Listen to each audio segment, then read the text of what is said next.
fast, efficient and affordable business-grade hosting solutions, domain registration, SSL certificates and more. We also monitor and provide website security and update services, website builds, email hosting amongst other sensational products. If you have a question about your web page or your presence on the internet in general, no job is too big or too small. Visit our website today, or better yet, contact us at blueoceanwebhosting.com.au and leave your website issues to us. Big ones, little ones, fiddly ones, powerful ones, the ones for the car or the truck, caravan, boat, mobility scooter, solar system.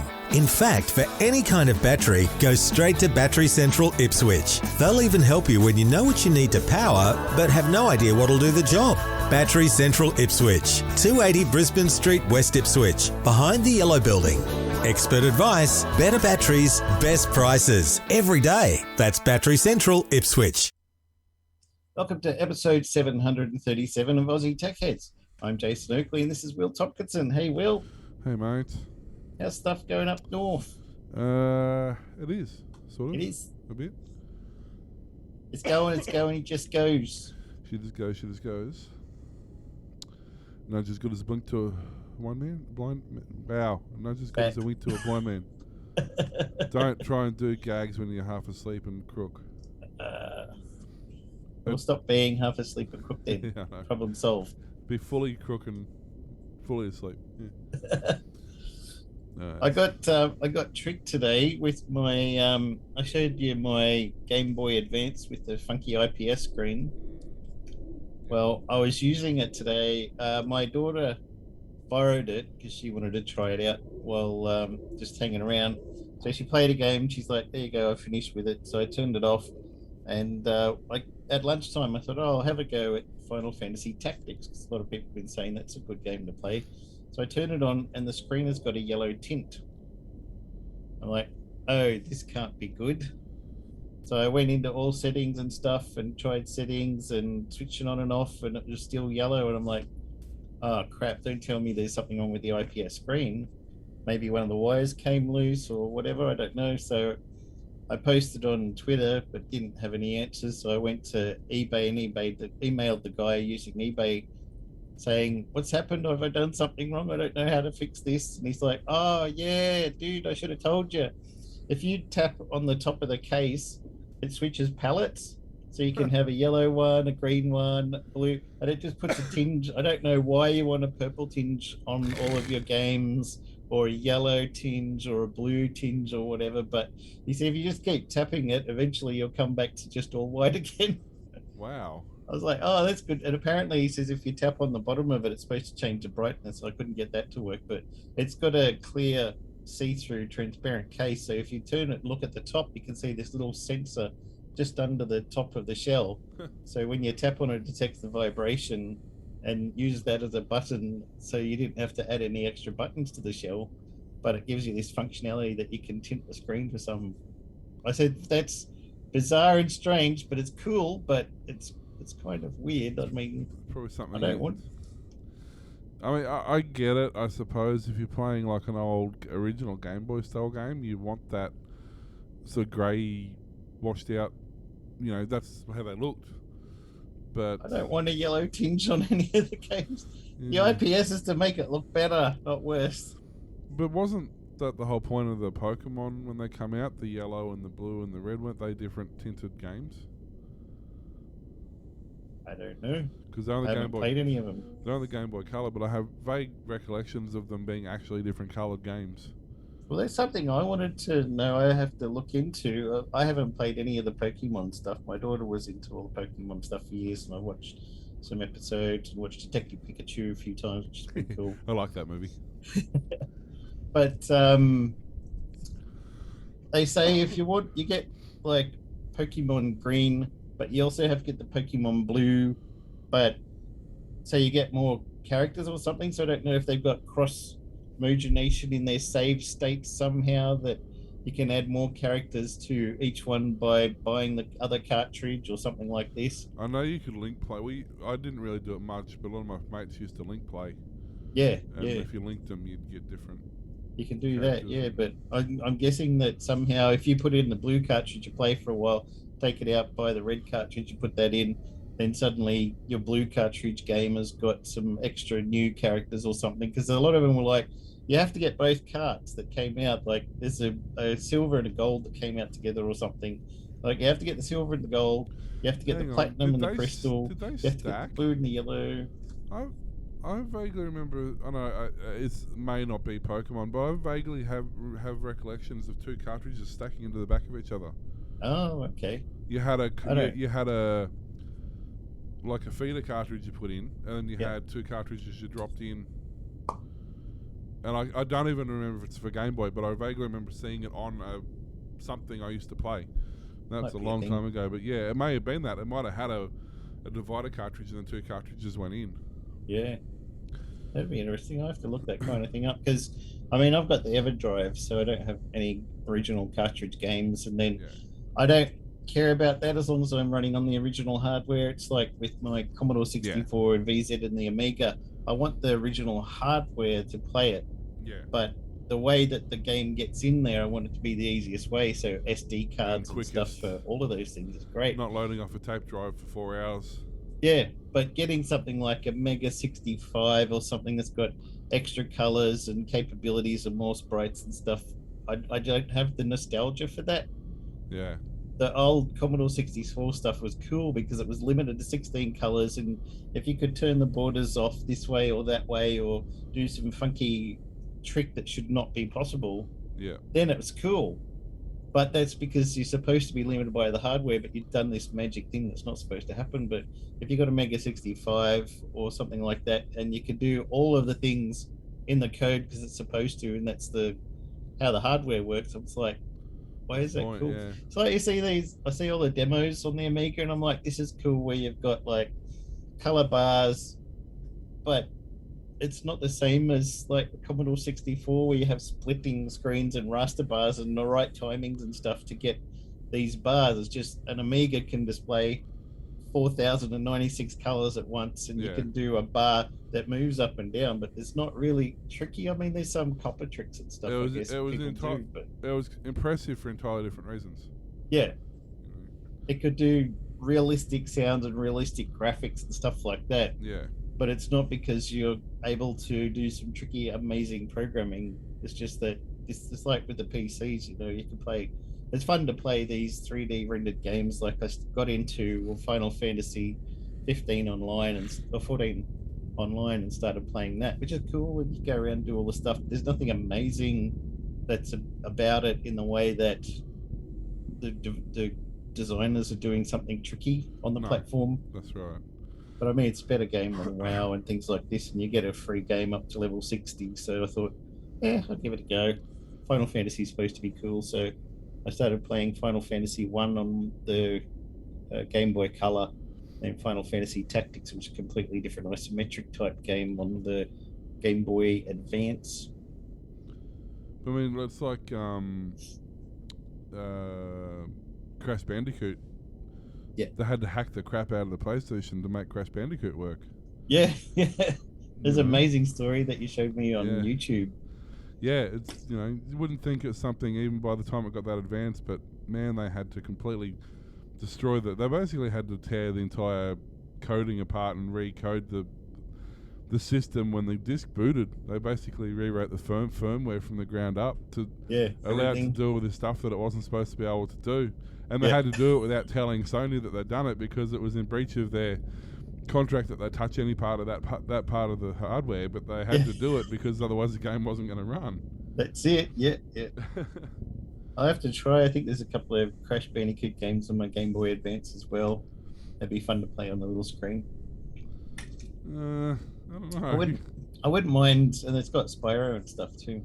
I wouldn't mind trying to make a game for Game Boy, but I've been scratching my head trying to think of a kind of theme or style of game that I want to do. So I'll get there one day, but we'll see. Yeah, it's all fun and games. Yeah. Quite literally. So. And you've been getting into some Doge stuff. Yeah, well, now that I've finally got my graphics card sorted and I can actually do something with it. Yeah. After many hours, I've been mining Doge again. and it's come up a bit in value. It's actually a usable coin at the moment. 'Cause it's 30 plus, depending Isn't on when you it look at it. 30, unmineable? 30 to 40 cents. Up from 3 cents. And up until recently, it's that was part of its thing, was it was an unmineable coin, which basically meant that you had to trade it or purchase it. You couldn't go about mining it with a program. But some fantastic, unique operators who designed a program called Unmineable Miner, they basically let you mine it.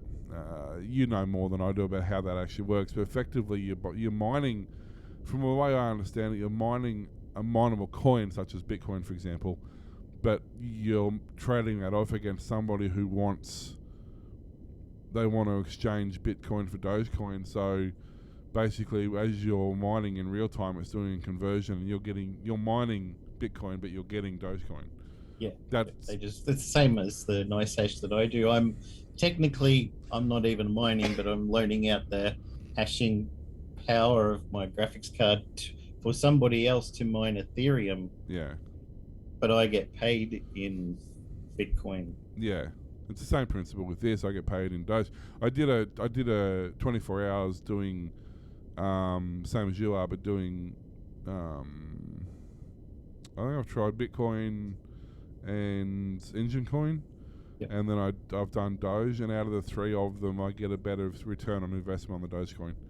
How many Doge do you get? I get roughly, if you convert it to dollars, I get about $10 a day with Doge, and I get about $5 a day with pretty much everything else. Right. So at the moment, it's more feasible to mine Doge just because it's higher, but I mean, obviously, you can swap and change between whatever you want. Yeah, when you got the solar, it's all profit. Yeah. And anyway, so I was looking around, and I had to get some stuff, and just randomly popped into my mind. Well, I remember you bought some stuff from a vape store in Australia. That's the vape store. Yeah, the vape store. Yeah, that does. They take Bitcoin. Yes. But they don't take Doge. And I got a heap of Doge sitting there, and I can't be bothered double converting it back to get something else. So I just want to use my Dogecoin because it's there. Because there's all fees for converting. Every time you convert it, you lose stuff. Yeah. Plus, it takes time. And depending on how much you want to pay, it depends on how long that time is. But anyway, I found a store called... it's the dumbest name. Vape Pen, or Vape Pens S store. So it's it's Vapen's store. It sounds German or Dutch or something. It's actually in Orlando, in Florida, but they take Dogecoin directly. In actual fact, they take. You look in their crypto section, and they take like just about everything. Yep. They've got about 150. They've got about 150 different wallets. So there's they take almost anything worth having. And they're all up at the moment too. They are, which is good, yeah. Especially XRP. Glenn, are you listening? XRP is currently $1.31. It's getting close to that $2 you're looking for, son. Yeah, it's not doing It went up 24% overnight. But the main reason I went with these guys is they do normal vape pens, but they do liquid, which is your normal vaping stuff. They do the wax and the rosin stuff, and they do the dried herb stuff. So depending on what you want to do, they have the various options for various different things. And they have all the accessories and stuff, and they're fairly cheap. And the shipping was free international shipping, so I couldn't go past that. You're turning into this really weird,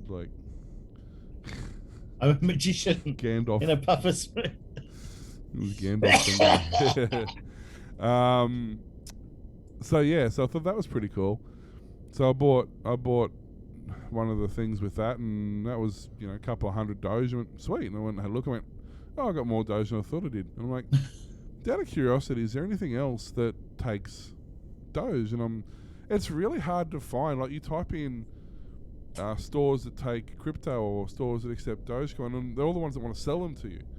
Yeah. And I'm like, it's really hard to find something that I can use my coin. But then I randomly followed a Reddit rabbit hole and ended up discovering that Newegg, who has been around for ever, they're one of the really early online tech sales places. Newegg does crypto. They do all sorts of different cryptos, and they do Doge, they do, obviously Bitcoin and all sorts of stuff. As part of their normal checkout procedure.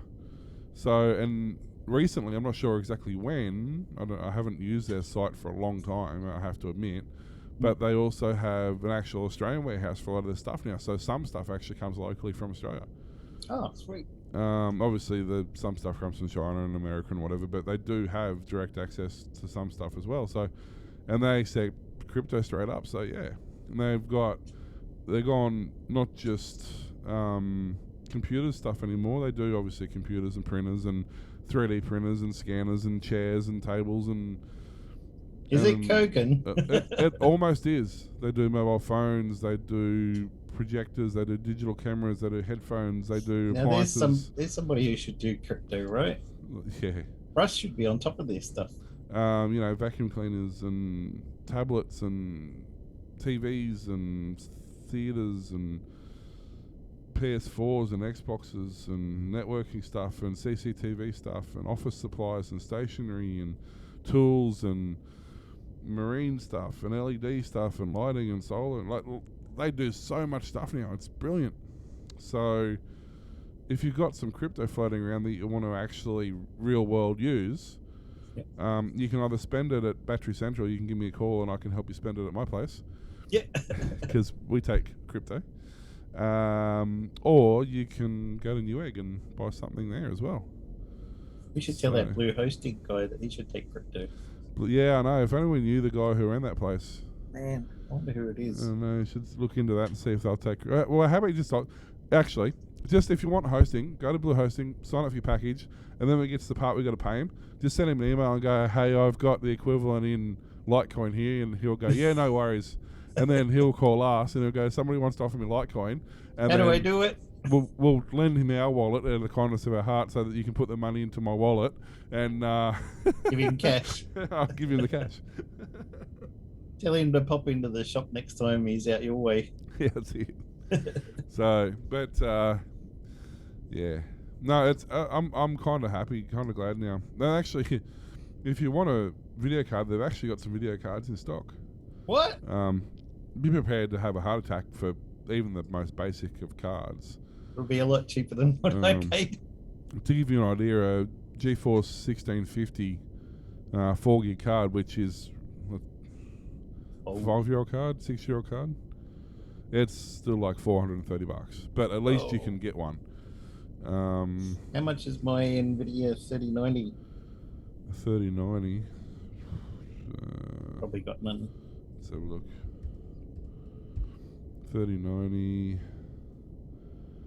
3090, 24 gig RAM. No, 24 gig, 24 gig, 24 gig, 24 gig. Okay. Yep. So yeah, so 3090, 24 gig RAM. The cheapest one is 3400. Mine was 2700, so yeah, I'm still doing all right. Yeah. Sell it for profit.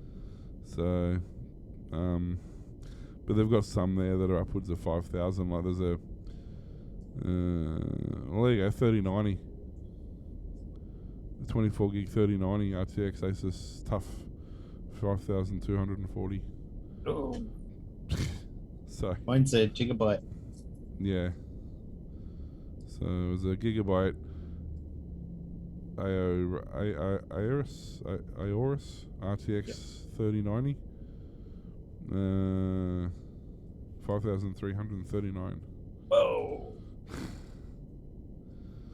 So, and it's funny, which in turn makes their desktops expensive because they've got like a, gaming desktops, nothing super special, just a Ryzen 7 3700, 16 gig RAM, similar to what the system I've got is.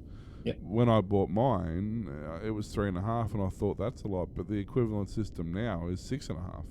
Wow. And it's all graphics card. Yeah, that literally is. That's what you're paying for is a graphics card. It's so dumb. So, but yeah, so I thought that was pretty cool. If you're looking for Well, spending use some of crypto. crypto It's pretty and cool. and a legitimate, recognized, backed warranty store, like it's not some fly by night. Newegg's been around for a long time, so. Yep, they ain't going anywhere. That's what I like about getting my stuff at the vape store. I can mine it with my graphics card and then transfer it and spend it. Mm. Well, that's like this vape and store place that I found. I'm like, the name sounds a bit dodgy. They haven't uploaded a YouTube video in 2 years. Their Facebook page doesn't work. Their Instagram still does, and their other one still does. I'm like, and Give it a go. they're still registered PayPal on the PayPal thing. I'm like, it's only money I didn't actually buy anyway, so what the hell? You just mined it. I put the order in, and I'm like, hello. 2 days. Works. 2 days later, your order's been processed, and here's your shipping confirmation, and here's your tracking ID. I went, Oh, yes. phew. So yes. So it turns out it was worth the gamble. It's funny, though, if it had have been a store that I would have had to pay PayPal or something like that, I would have done so much more due diligence. I would have contacted them or gone on the forums and see if somebody's used them, or try to track down more recent activity to see if it was a thing and if they're worth going with. But because it was like crypto that I just had there anyway, I'm like, screw it, I'll just throw it at it and see what happens. Give it a go. What can go wrong? Yeah, it's only unsalvageable funds, don't worry about it. You already did that with one of your hard drives, right? Yeah, well. We won't talk about that story. Yes. My brother keeps bringing that up too. He's like, so you found the hard drive yet? I'm like, shut up. Should probably talk about these ones coming up across the top. The patreon.com/Aussie Tech Heads is where the Patreons of Aussie Tech Heads go, because they're awesome people. They're the most amazing people in the world. They are. Mind you, we say that about anybody who gives us money, so don't feel that special. Shh. Ko-fi.com, ko-fi.com/Aussie Tech Heads, because you can go there, and a different way of giving us money. It hasn't got to be what's it called. It can be just a one-off donation or whatever. Yep. Same as if you wish. We've got a couple of people who do PayPal and a few other ways. So if you do feel like donating, by all means, it makes a huge difference. We're not AdSense affiliated on YouTube or anything, so none of these no sponsors except for these guys. None of these, which is us. Yeah. none of these channels make us any money, so it's literally all done. It's all done voluntary, and any money you do put forward does help us with hosting fees and streaming fees and all the other bits and pieces when computers explode and things like that. So. Yep. And of course, battery. One of these days, Glenn might actually get a computer. Yeah, I know, right? Because Battery Central Ipswich for all your battery needs. If everything from your batteries for your vapes right through to your RCs, through to cars, off-grid, solar, marine. Ow, that was my chair that I just cracked my little toe on. That's going to leave a mark. Oh, it's not you might even get a discount. Oh, and yes, it'll be at least 10%, depending on what exactly it is you're ordering and where it's got to go and all that sort of stuff. So look us up at least. Feel free to give us a call and ask for advice and whatever, and we can help you out. Yeah. As I said, we do accept crypto as well, so there's another valid use for crypto. See, I'm full of helpful information tonight. Yeah. Once. I mean, now I'm done. Now there's no more. That's all you're getting. Thanks. It was a great show. Thanks for listening. Should we do some news? I guess.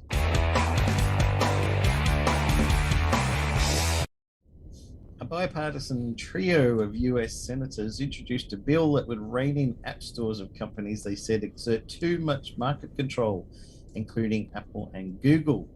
Democratic Senators Richard Blumenthal and Amy Klobuchar teamed up with Republican Senator Marsha Blackburn to sponsor the bill, which would bar big app stores from requiring app providers to use their payment system. It would also prohibit them from punishing apps that offer different prices or conditions through another app store or payment system. I found this predatory abuse of Apple and Google so deeply offensive on so many levels, Blumenthal said in an interview.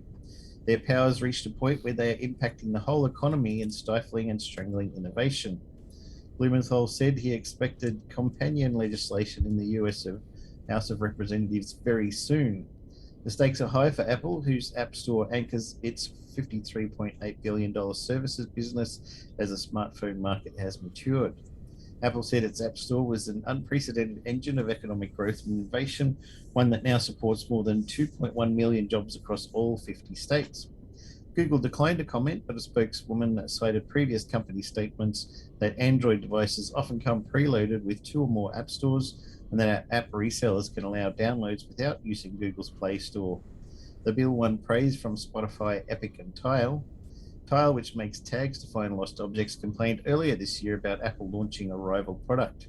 A similar law revision has also been introduced in South Korea. So I suppose you got on the Android devices that are running the Amazon stuff, they got the Amazon store, haven't they, for their apps and games and stuff? They do, but a lot of apps and games have their own internal like stores.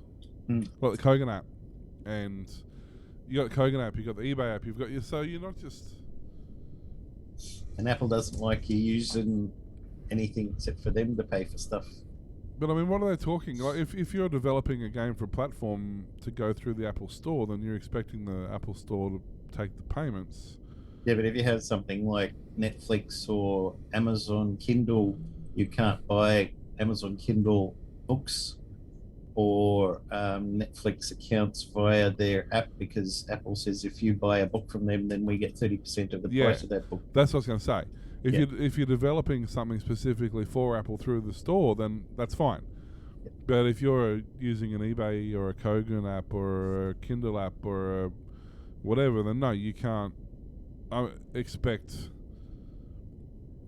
like, if it's an in-app game purchase and that game goes through the store and that in-app purchase then goes through the store, that's fine because it's all part of the process. Store ecosystem, yeah. But when you're running Kogan and eBay that already have their own infrastructure, like, they could literally just say, well, okay, we just won't run an app on your device, and people can use the web browser. Like, the app's only for convenience; they don't need to use it. Yeah. So I don't really understand. Yeah, they don't really have the right to say, well, no, your payment system has to go through ours. Because, like, well, no, it doesn't, because we just don't have to. If we didn't have the app, you wouldn't be getting the traffic through the app. That's right. So. You should be thanking us for the privilege of us making an app for you. Yeah.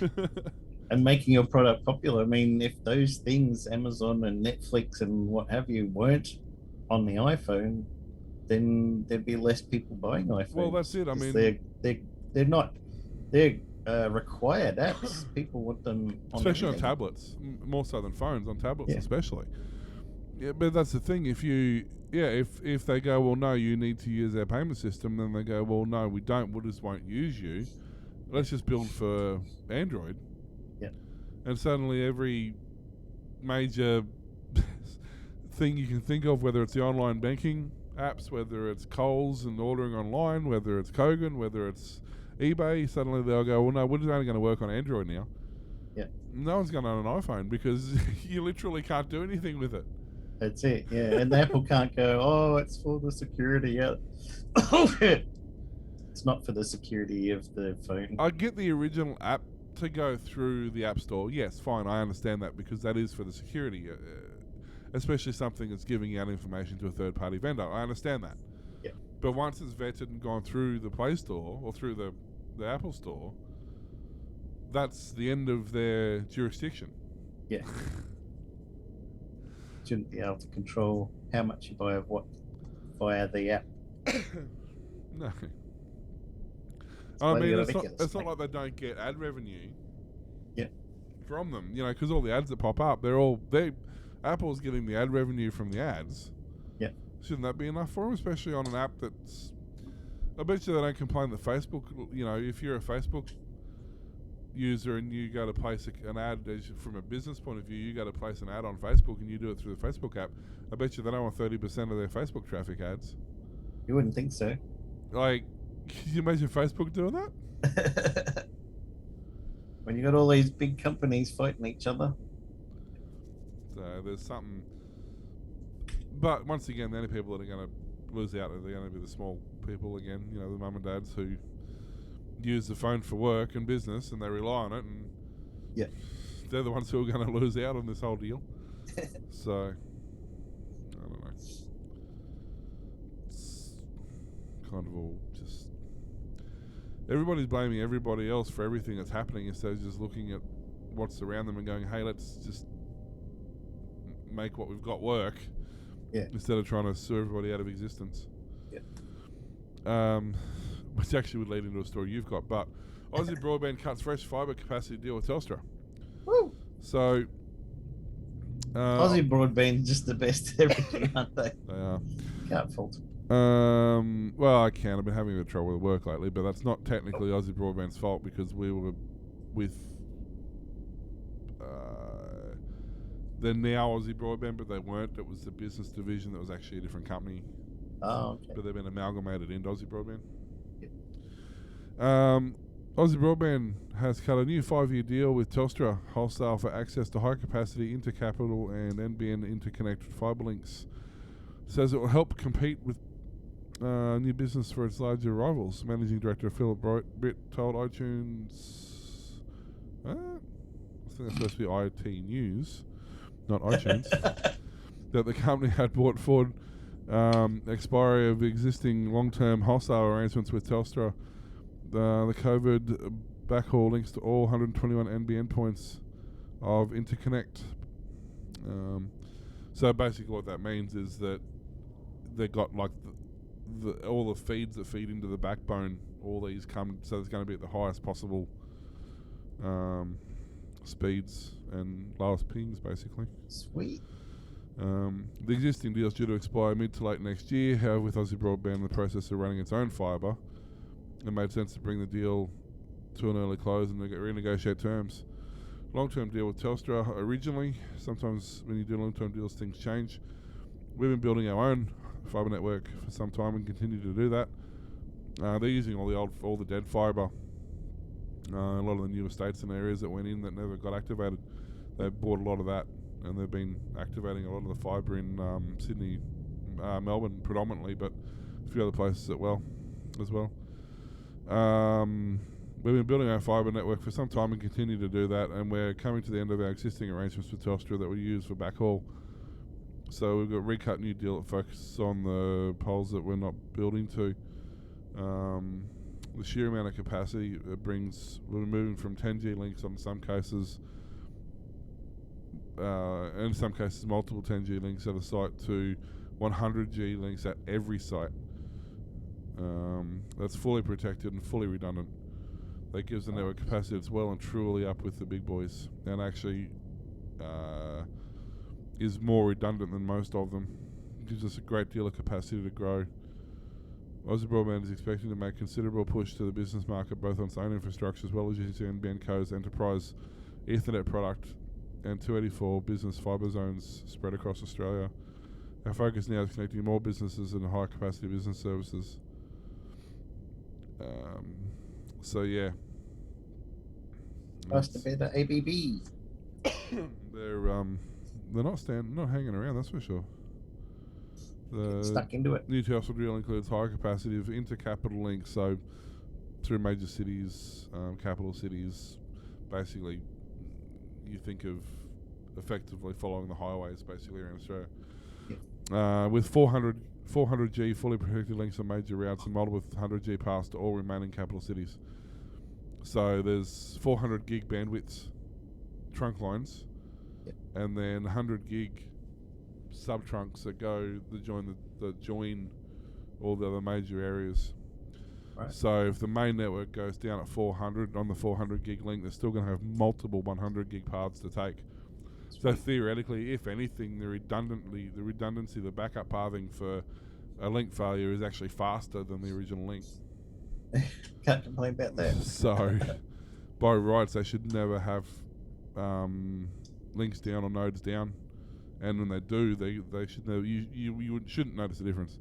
Yep. unless you happen to be basically. You would notice if you're up the road from the exchange, and that exchange goes down, you'd be one of the few people who would notice, because you would have to reroute around the long way around. So your ping times would probably increase. Your speed probably wouldn't change. You would only notice if you're a gamer, and if you're lucky enough to be within a couple of k's of the exchange, you'd notice it. Yeah. But for the most part, you're not going to ever notice if you're being rerouted or not. Everything will just continue working. Unless you do a trace route. Yeah.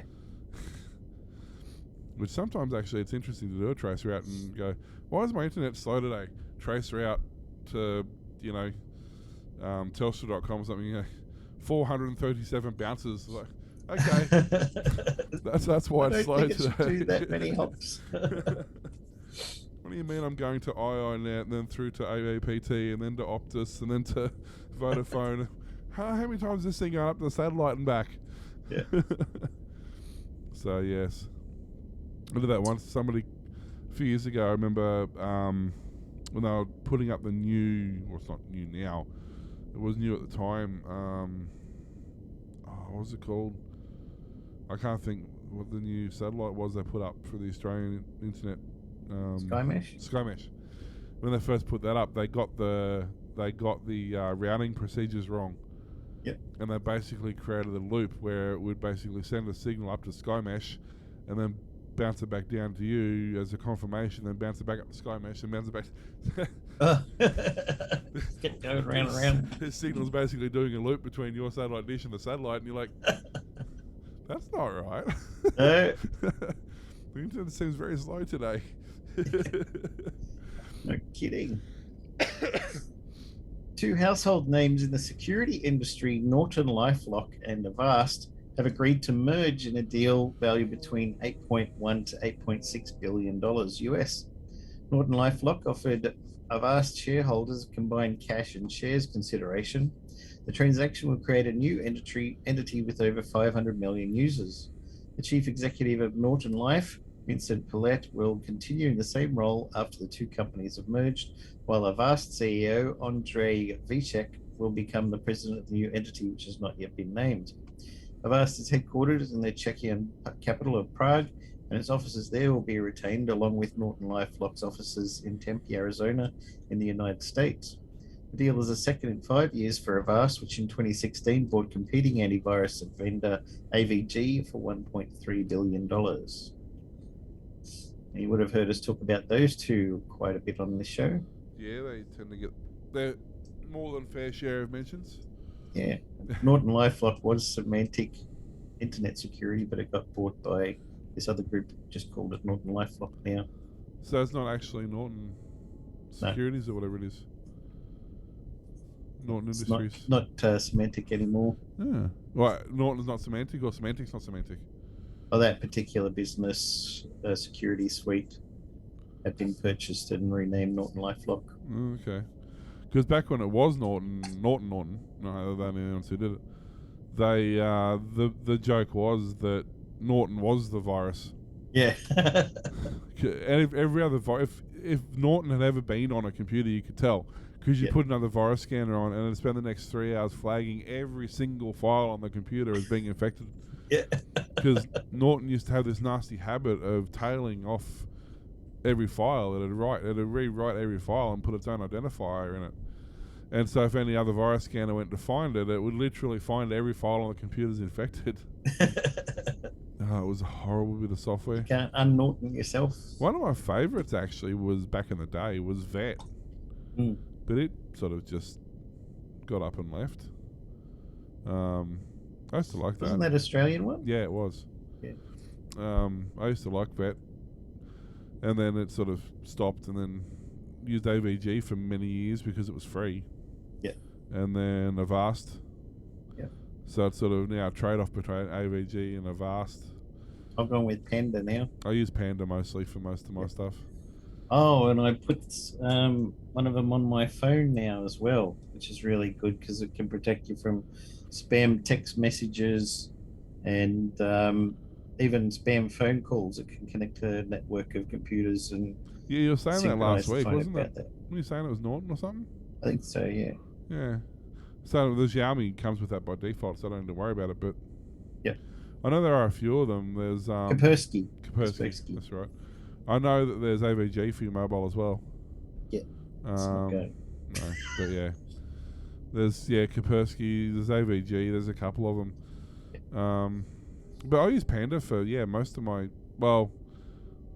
actually pretty much everything It's now. really, really lightweight, Mm. and you don't get all the notification pop-ups. Hey, you should be upgrading this to something else right now. I use Might happen once a year or so. Yeah, you get one or two as they do a major update, but I use Avast on this computer just because with the streaming and everything, it's got a streaming mode, so it notices when you're streaming and it doesn't annoy you. But on pretty much everything else, I use Panda. Yeah. Um, And that was only because I had one of those, what do they call it? The netbooks, things. Yeah. that's where I discovered it. I have my Asus PC. And Panda was the only thing you could put on it without completely decimating the system performance. Yeah, mine was the HP Stream, Oh, yeah. which was really crap because it had 32 gigs, and whenever Windows updated, the filled it download up. was bigger, and it couldn't decompress the download after downloading it because there was no space. So every time you had to wipe the whole computer and then install it Windows again with the current update, and then. But Panda, it was so lightweight it hardly ever touched anything on there. It only really does anything that goes through the internet. So your emails and your websites and stuff, it doesn't sit on the computer. It literally, it's almost like a Online scanner. It's almost like a router. Effectively, it effectively routes all the data through past their servers to scan on the way through effectively. It's kind of really weird the way it works, but it's got a pretty decent, it's not the absolute best 100% perfect every time, but it's pretty bloody good. If you're like us and not an idiot who click on random links from text messages in Facebook going, hi, is this a picture of you, lol? I mean, honestly, my work computer, the one I have is my test bench at work that I do everything on. I don't have one on that. Because I just don't do dumb stuff, basically. And if I've got to check a thumb drive or something, I go into the one in the office. Yep. It came with no open doors, Nod 32 or Nod 64 or whatever it is. Oh, is that what it stands for? I never knew. Yeah, NOD, no open doors. I've heard of it. I might have even used it once, but I never knew. I get rid of it, and after 12 months trials up, it's too much. Reminds me too much of Norton to be any use, but it's on there, so I figure I'll keep it on there for 12 months. If the high quality pre-built all-in-one PC lasts longer than 12 months, then I'll worry about it then. So, you had one on.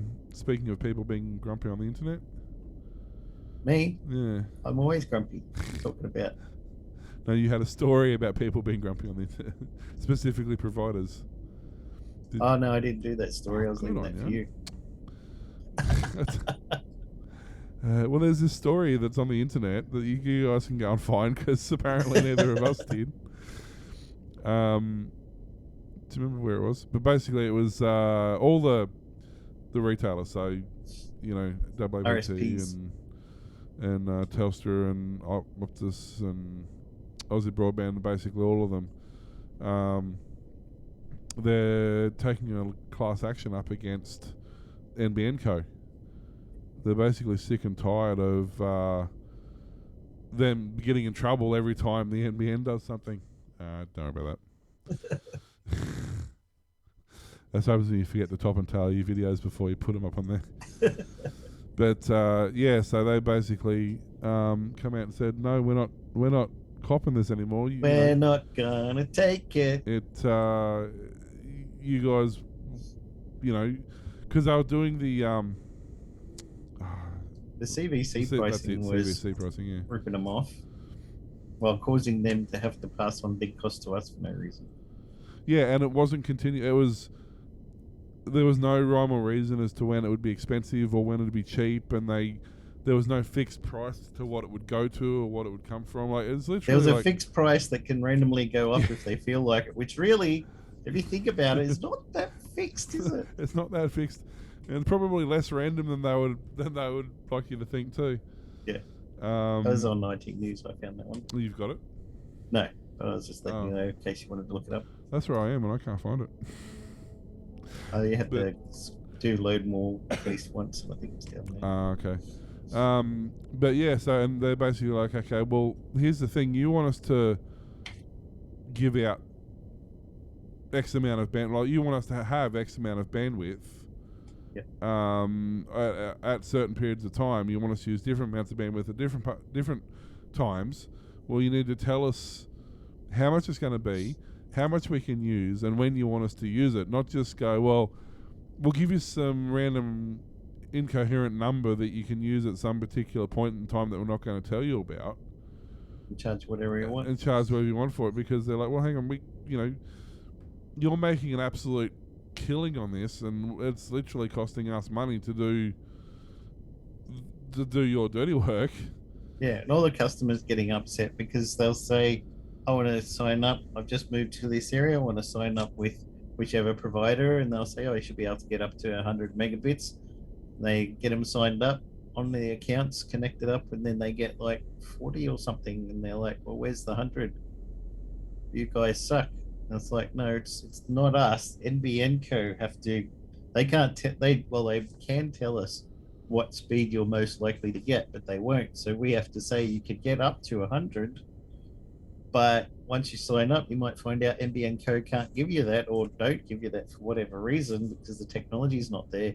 So you might be like Mr. T, stuck on a exchange that's connected via copper to another exchange instead of fiber, and there's nothing they can do about giving you a better speed, because it's up to NBN Co to upgrade things. But it shouldn't be people have, of course, only talk to their RSP, and they're like, oh, Vodafone, you suck, TPG, you suck, and it's not their fault. It's actually NBN Co, and they've been buffered from everything because everyone just complains to their RSP, but it's not their fault, really. In the past, most, if not all, RSPs broadly agreed on these issues, but took the fight individually to the NBN Co. This time, however, they've all united to offer a single point of view. All 5 RSPs want to pay a flat wholesale price per NBN service instead of the current construct that has them paying a variable bandwidth charge called a connectivity virtual circuit, or CVC, whenever demand for the internet goes up. We strongly believe that any conversation related to the future wholesale pricing model must be approached with the starting presumption that wholesale pricing is the default and preferred position. NBN Co's flat price models so far are heavily conditional, folding in yearly price rises of unknown sizes. So what they're basically saying is that when we're buying your service at a wholesale price, that's the price that we're paying for it. Yeah. So NBN Co already raised the industry's ire by commissioning to find challenges in fully flat price model. Network operator defended the decision, contrary to initial feedback. Was not intended to dismiss all services offered under a flat price construct. Rather, it was intended to provide greater insight into the potential issues associated with this construct, which warrant detailed analysis and consideration given the construct represents the greatest departure from its existing price construct. So what they're basically saying is they don't want to just have excess bandwidth sitting there doing nothing that they can't charge for. So if they keep it tight, everyone's not going to offer unlimited deals and not have unlimited data being used. Yeah. It's so dumb. It's just like the infrastructure's built. It's literally an infinitely expandable proposition at this point. Yeah. Just want to make profits. The NBN the NBN Co is really going to have some trouble very soon, I think. Especially once TPG gets to the point where not TPG, Aussie Broadband gets to the point where it has enough of its own fibre. They're going to go. Yeah, they're going to go. Well, see ya. We're going to do our own thing. Oh, and you other guys who are getting screwed over by NBN Co. Yeah. How'd you like to do lots more peering? Yeah, that's it. We can offer you some some bandwidth. Unload some of your bandwidth from NBN and load it up to us, and that'll save you some money there. Yeah. And I hear that some guy's got a satellite up there now. I'm sure he wouldn't mind peering some data for you as well. That's right, yeah. Someone who smells a bit musky. Netflix has stepped up its efforts to ban VPN and proxy users from bypassing geographical restrictions. The streaming service is now blocking residential IP addresses too, since some unblocking tools use those to bypass restrictions. This isn't without collateral damage, as many regular internet users without a VPN now report missing content on Netflix. 6 years ago, Netflix started blocking customers who tried to access its service over commercial VPN or proxy service. These changes came after copyright holders repeatedly complained that pirates were bypassing Netflix's geographical restriction. They're not pirates if they're still paying for the service. For the service. It's not the definition. The VPN ban caused a lot of frustration for legitimate VPN users, many of whom had no intention of breaking any rules. At the same time, VPN pirates, quote, found that workarounds by picking services that actively bypass Netflix's restrictions. There are various ways VPN services have managed to circumvent both these blocking efforts. Most keep the technical details private, but it's commonly known that some are using residential IP addresses as proxies to make it look like VPN users are regular ISP subscribers. This cat and mouse game has caused quite a bit of frustration at Netflix headquarters, and over the past few days, the company appears to have intensified its blocking measures. There's a flurry of complaints on social media from users whose VPN services were suddenly blocked by Netflix. Previously, these people couldn't play any other content while using a VPN. That changed last year. Now VPN users can still see Netflix originals while other content is hidden and blocked. People who try to access blocked titles directly through a saved URL will see Netflix's dreaded proxy/VPN error message instead.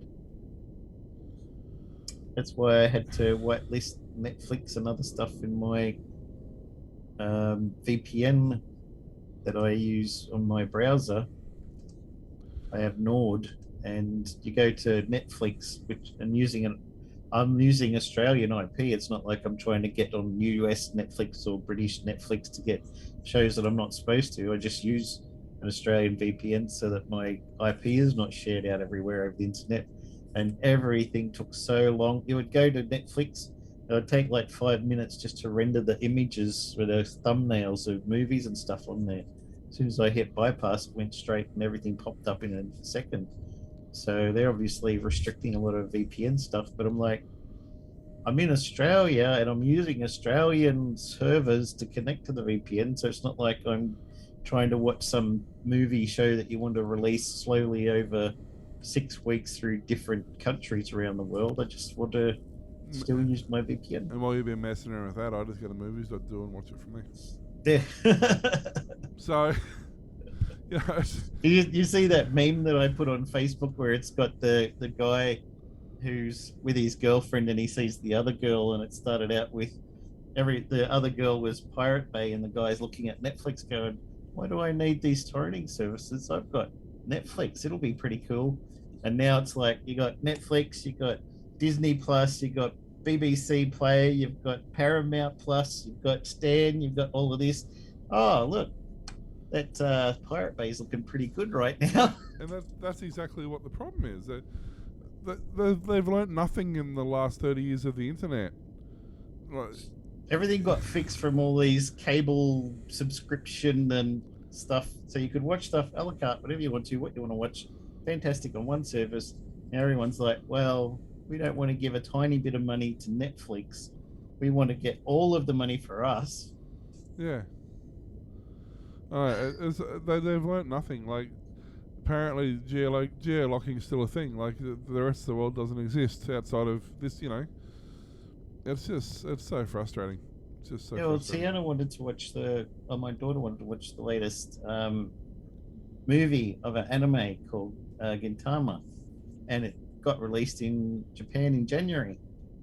It's getting released in France and America in November this year.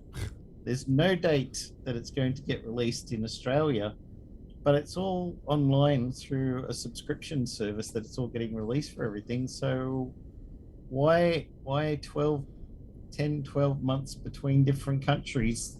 Who does that benefit? What is the? I don't understand even the point of geolocation locking and anything anymore. No, it doesn't make any sense. And it's like saying pirating. They're not pirating. If they're paying for the service, they should be able to access the service however they want to. It should be nothing to do with you how they're accessing the service. It's not like they're going to the American Netflix to pay less to get more and then not paying for it and getting it for free anyway. Yeah. You're paying for service for a certain amount of things, wherever it's American, Australian, or wherever you're paying for it. That's the price. Somebody needs to send us an email.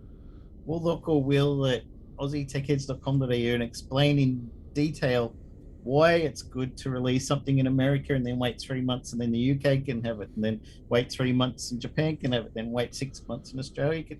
What is the point? It just piss everyone off and they're just like, screw it, we'll just pirate it. I don't care. I understand there are a handful of exceptions sometimes with licensing to get song rights, and I get that, but that's not the majority. That's a tiny minority of situations that occurs in.